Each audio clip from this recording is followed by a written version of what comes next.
Hey guys, we are at Medano Pass today. We're down here in southern Colorado, and Medano Pass goes down to the sand dunes. We'll be able to see that later, and this will be a lot of fun. We got the idea on what we wanted to talk about today. What we want to talk about is just being ready for life and what happens in life, being prepared for what's next. You never know. And a couple things happened this day last week. We're on a trail down in southern Colorado on the New Mexico border, and chatting with this man on the trail.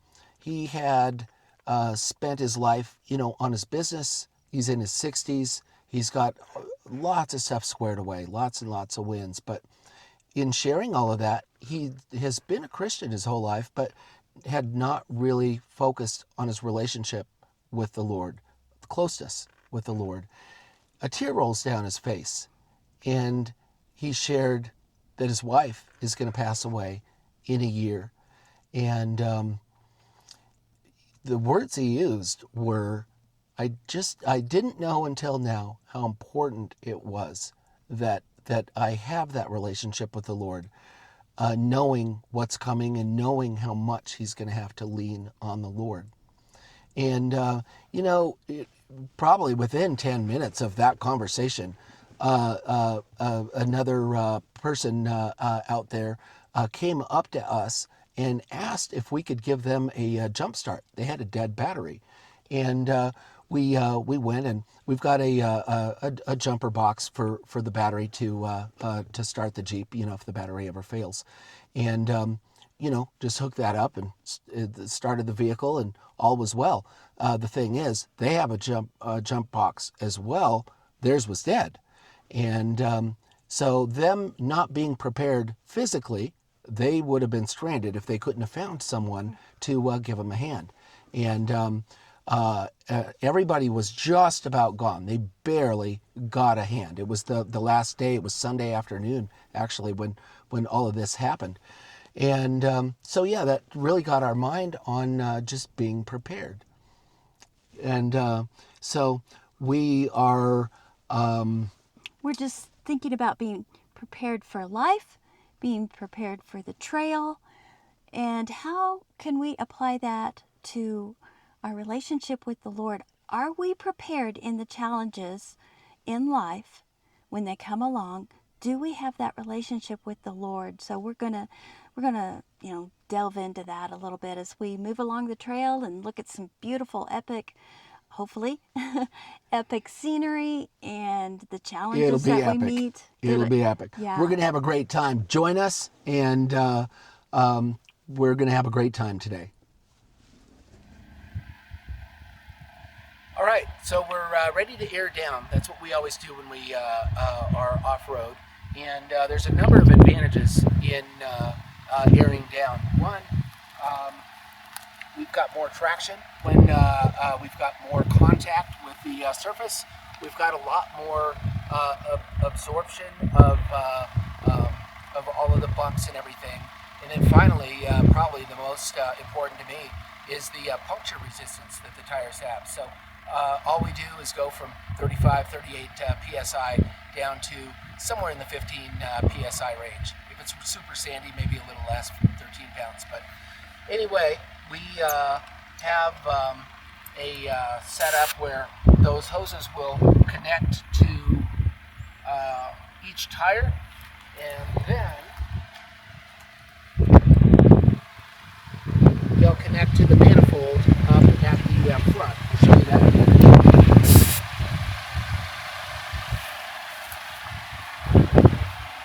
And once connected to the manifold, we just let that air out, and that'll take air out of all of the tires at the same time, and takes a couple minutes. So. I ask you, God, to give me complete knowledge of your will, and to give me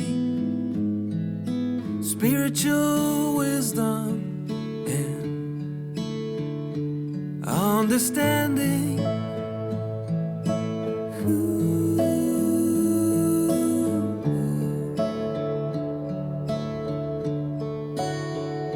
I ask you, God, to give me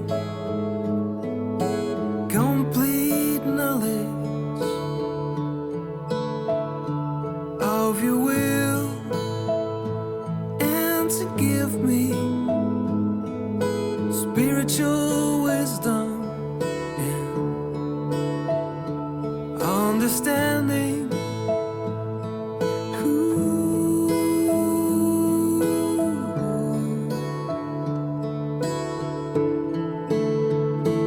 Then the way I live will always honor and please you. The way I live will always honor and please you. The way I live will always honor and please you, Lord. And my life will produce every kind of good fruit, every kind of good fruit, and my life will produce every kind of good fruit, every kind of good fruit. All right, so we've got everything aired down, and we're at the beginning of the trail now. And so, metaphorically, we wanted to talk about preparation for our adventures. And when we bought the Jeep, we first got it, it was just in stock form. So we had a lot of work to do to get the Jeep ready. Everything from suspension, tires, rails, winch, air compressor. We've got that mounted under the seat, and other upgrades too. We had to get prepared with other gear. A winch isn't enough. You've got to have just a full bag of straps and shackles and things to be able to handle whatever situation you wind up in. And so plenty of gear to get ready, knowing for what's ahead. And so the flip side, in life, what are we going to do to get ready for life? Right. In life, we don't know what's coming up. We do know a few things. We're going to age, and so you kind of be prepared for that. But you usually don't schedule a crisis. You never schedule a Right. crisis. It's like you don't put it down on your calendar. Okay, next Thursday at 3:00, let's have a crisis. No, you just get prepared the best way you can, just like we do on these trails. We're going over some rough spots, and I'm really glad we aired down. But you don't know what those obstacles are, and so how do you prepare for that? You prepare with the Lord. You prepare in building that relationship with the Lord. You're in prayer with Him daily. And I don't know if you heard that, but we are coming up to the entrance, and it is getting rough. But we prepare by being in prayer, building that relationship daily, spending time with Him, getting to know the God who loves you deeply and wants you to know Him deeply and walk with Him daily. And He will help you through those obstacles. So being 100%. in His Word helps you just build that relationship, know Him deeper. In prayer time, being in prayer regularly, really seeking Him and wanting to know His will, wanting to know His direction. It's so good if we lay a foundation in the beginning for the course ahead. Right. The Lord is the rock. He is the true foundation. That's Him. That's our Lord Jesus. And anyone who builds on that rock, we're good. Right. And that's the direction we want to go.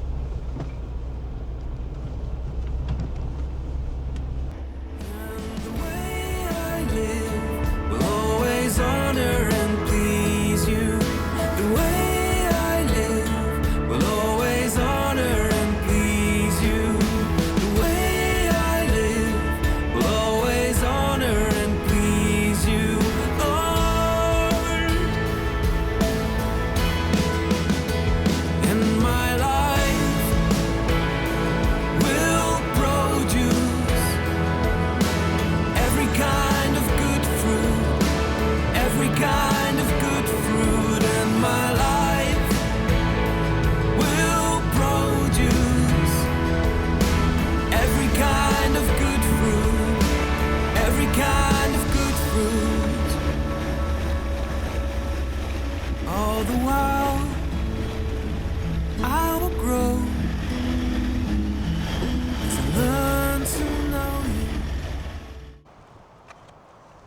All right, well, we stopped for lunch, and it's a good thing.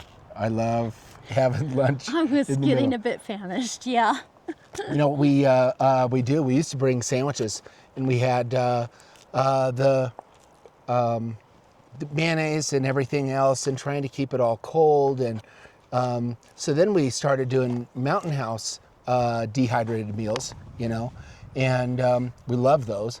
And we thought, well, what if we could make our own stuff? So we got a freeze dryer at home, and The Blue Alpine. Blue Alpine. We love it. It's fun. We'll show you that sometime. All right, so here's the deal. Patty cooks all this great stuff. We're going to bring it with. And I thought, how fun would it be if we designed the bag? So Mountain Duo is the plate on the Jeep that we have. Okay, that's our license plate. So there we are. We've got a name. And no, we don't sell any of these meals. Everybody asks, do you sell those meals? Well, I think our thinking behind that is if everybody wanted a refund at the same time, we wouldn't be able to afford it. So Right, and they would probably we would want to give them away, but we wouldn't sell them. All right, so Mountain Duo dinners, and then every meal that we've got has to have a Colorado Mountain Pass in the name. So this one here is Last Dollar Pass Hungarian Goulash. We just have so much fun with just trying to figure out these labels and making up a description. Everyone's a little bit different. So here we go. This is what we put. This paragraph on the label. It says, legend has it that the miners who named this road bet everything on one last shot at the mountain. Spoiler, the mountain won. But you know what they had at the end of a long cold day? A pot of goulash so good it almost made losing worth it. Almost. Deep, slow-cooked flavor, a paprika richness that makes you stop mid-bite and just stare into the wilderness for a second. This isn't just dinner. This is a moment. Somewhere up on that ridge between Telluride and everything else, Last Dollar Hungarian Goulash is waiting to absolutely wreck you in the best possible way. That's what we got. So that's good. It's very questionable whether that would. That's probably, I don't know. Anyway, so so let me show you our box that we have all of our snacks and all of that. That's pretty fun. How we bring all of it. We just heat up our water with the jet boil. We've got that for those meals. And let me show you the box. All right. So this is our Yeti Go box. We keep all of our food in here. We've got snacks and more meals and all sorts of odds and ends. So this is our water pump. This is from Dometic, and it's got a little hose that goes up to a water tank that we have in the back. And then you can do a lot of water or a little water. Is that fun or what? And so we'll take that, put that in the jet boil, and heat up our meals and fill our water bottles back up with that guy. And then, you know what? I can't help it. I've got to show you one more meal. We've probably got, I don't know, like 8 or 10, but this one's really fun. So this is Hagerman Pass Prospectors Picadillo. You know, at the end of the day, if I were going to be honest with you, it's just hash, okay? But that's what picadillo means in Spanish. All right, here it is. Nobody expects to eat this well on Hagerman Pass. The prospectors sure didn't, but they also didn't have Patty. She took beef, jalapenos, potatoes, and eggs and turned them into something so hearty and deeply satisfying that somehow gets the better the higher you climb. Rich, comforting, and built for the trail, this is the meal that fuels the adventure. The Jeep, the trail, the perfect shot, the bird you almost missed, all of it a gift from the King of Kings. Eat up and thank him for every single bit of it. So much fun.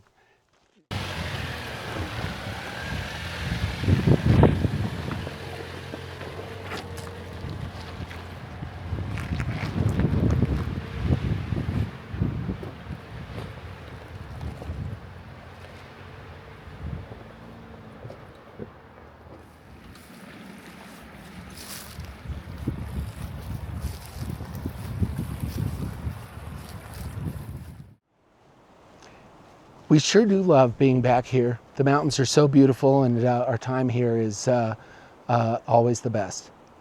You know, we talk about being prepared, and I learned firsthand how I wasn't prepared in my life, and went through some really, really hard stuff. In 2016, my 24-year-old son, Clifton, passed away. And I couldn't have handled that more poorly. My drinking increased. It increased a lot. And in the spring of 2017, I started to go to AA. That was really a big win for me. That helped completely. I've been sober now for over 9 years, and so that's been a really good road for me. But the damage didn't stop there.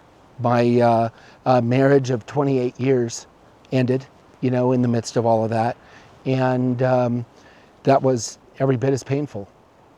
And through that, then I started to drill in and spend so much more time with the Lord, so much more time in prayer, so much time in worship, in time in His Word, studying His Word, seeking Him. Everything changed. Everything changed for the better. By 2019, the pieces started to come together, and really life started to just become lots and lots better. But that was through seeking the Lord and spending time with Him. I met Patty in 2020, and we got married in 2021. And, my life today is better than it ever has been. I wouldn't trade any of it, having learned what I had to learn the hard way. The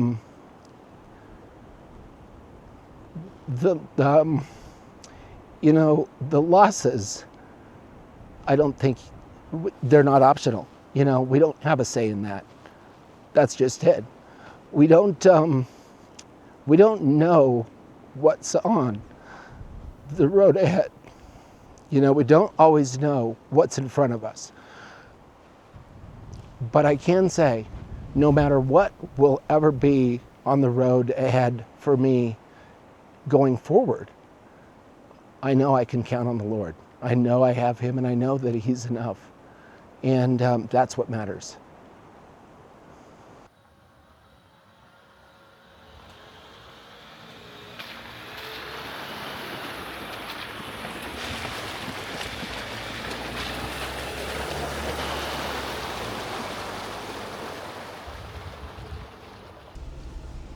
So we have some great examples in the Bible of those that were ready for the challenge, and one of those is Daniel. Daniel was in the court of King Darius, and he was a follower of the Lord. He remained faithful even during exile.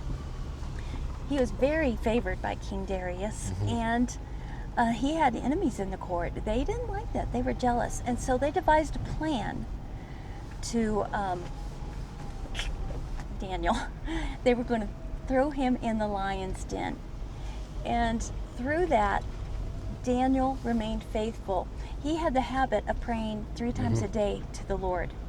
And when he heard the decree that no one could pray to anybody for 30 days, but King Darius basically ignored it. He went home, opened the window as he always does, knelt down and began to pray, and his enemies heard about it. And they came in and arrested him, and the next day he was to be thrown into the lion's den and killed. And King Darius was very sad about that, because he really did like Daniel. But you cannot back out of a decree. That is the law, so they had to go through it.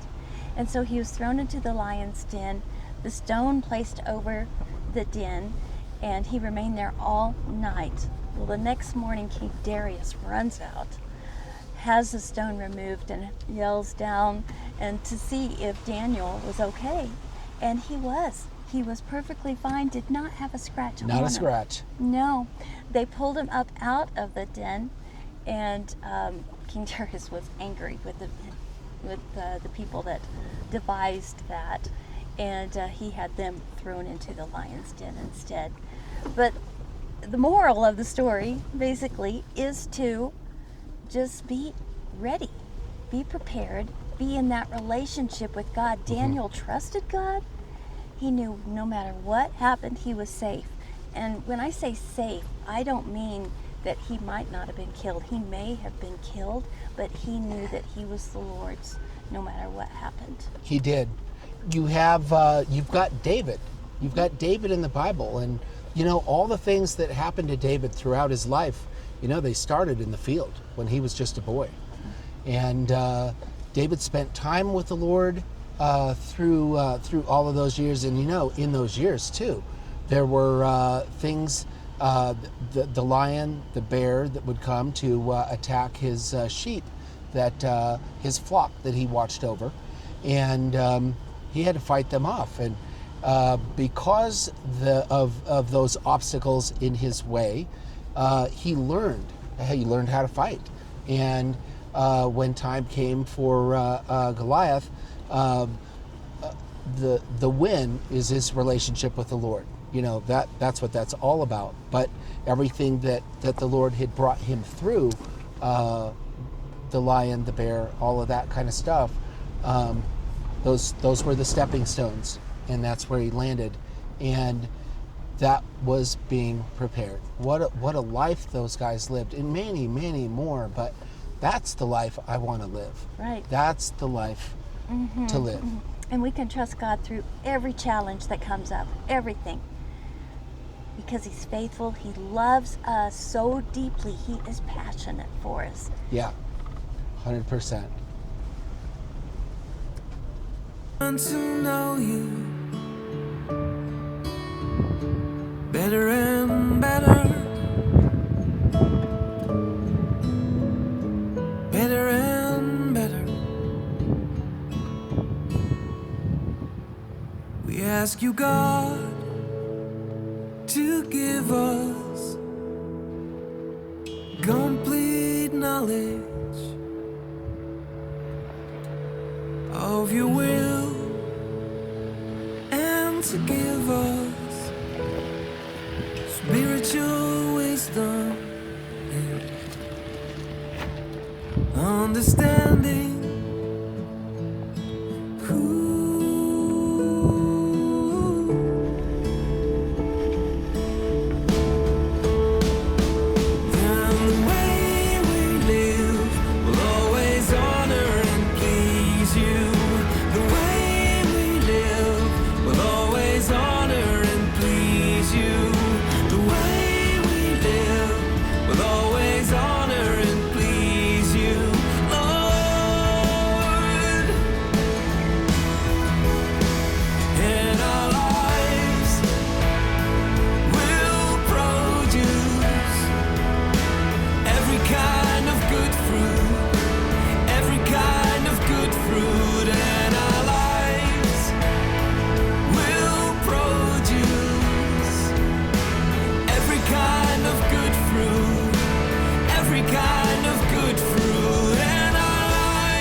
Better and better,